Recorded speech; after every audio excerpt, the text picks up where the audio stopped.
14 দিন এগিয়ে আগামী 20 এপ্রিল থেকে সারা দেশে হামের টিকাদান শুরু হবে বলে জানিয়েছেন স্বাস্থ্যমন্ত্রী সরদার মোহাম্মদ সাখাওয়াত হোসেন।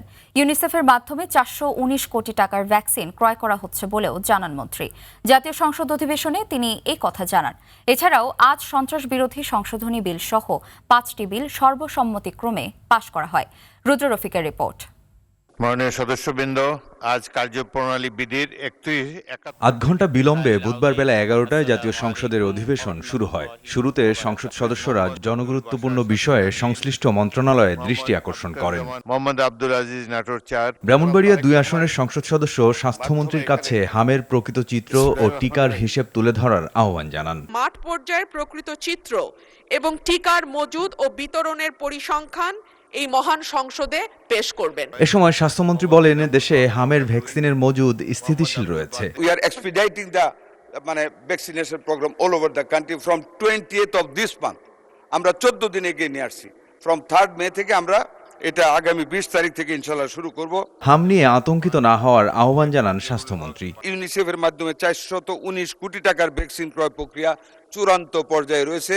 আমরা 200 কোটি টাকার অলরেডি নিয়েছি। এরপর অর্থমন্ত্রী আমির খসরু মাহমুদ চৌধুরী সরকারি হিসাব নিরীক্ষা বিল উত্থাপন করলে তা সর্বসম্মতিক্রমে পাশ হয়। মৎস্য ও প্রাণী সম্পদ মন্ত্রী Aminur Rashid protection and conservation of fish amendment bill উত্থাপন করলে এটি নিপীড়নমূলক আইন হবে জানিয়ে আপত্তি জানান নোয়াখালী 6 আসনের সংসদ সদস্য হান্নান মাসুদ।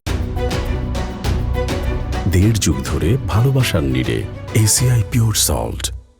আসলে যাদের উপরে এই আইনটা প্রয়োগ করা হবে তাদের পক্ষে 5,000 টাকা দেওয়া অসম্ভব। তবে পরবর্তীতে সর্বসম্মতিক্রমে বিলটি পাশ হয়। আমার মনে হয় জয়যুক্ত হয়েছে।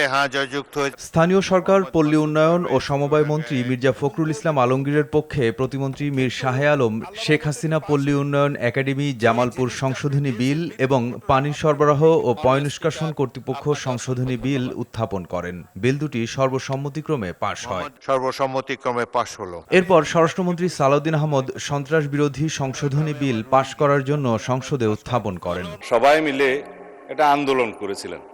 সেই আন্দোলনের প্রেক্ষিতে এটা মোটামুটি বাংলাদেশে একটা জনমত সৃষ্টি হয়েছিল।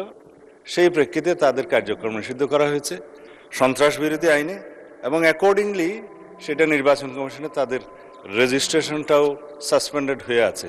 এবং এখানে এই আইনের অনুবলে পরবর্তীতে আর্টিকেল 47 অনুসারে সংবিধানের আইসিটি অ্যাক্টেও পরিবর্তন এনে সংগঠনের বিচারের জন্য সেই আইনটাও সংশোধন করা হয়েছে।